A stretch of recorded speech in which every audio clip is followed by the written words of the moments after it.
పేదల కోసం ప్రభుత్వాలు తెస్తున్న పథకాలు పర్యవేక్షణ లేక అధోగతి పాలవుతున్నాయి. నెల్లూరులోని పెద్దాసుపత్రిలో మరిపాడు మండలం అనంతపురానికి చెందిన ఓ గర్భిణి పండంటి ఆడబిడ్డకు జన్మనిచ్చారు. ఇంటికి వెళ్లేందుకు తల్లి బిడ్డ ఎక్స్ప్రెస్ను ఆశ్రయించగా వారు 2,500 రూపాయలు వసూలు చేశారు. ఇదేంటని ప్రశ్నించగా తమకు జీతాలు చాలడం లేదని, విధిలేని పరిస్థితిలో తీసుకుంటున్నట్లు వాహన డ్రైవర్ వాపోయాడు. చెప్పిండ్రా 2,500 అవును చెప్పిందిలే. మామూలుగా తల్లి బిడ్డ ఎక్స్ప్రెస్ నుంచి వచ్చింది, మామూలుగా గవర్నమెంట్ హాస్పిటల్ నుంచి 2,500 ఈ డిస్టెన్స్. నీకేం కాదులే.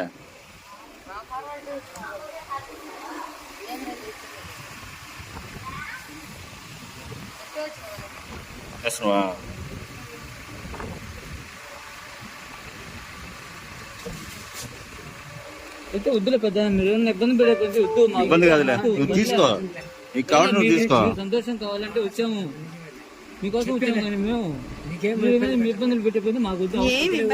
ఇబ్బంది లేదు, చూసుకుంటారు. ఏంటది మాకు ఏంటంటే మాకు వచ్చి 7,000 జీతం.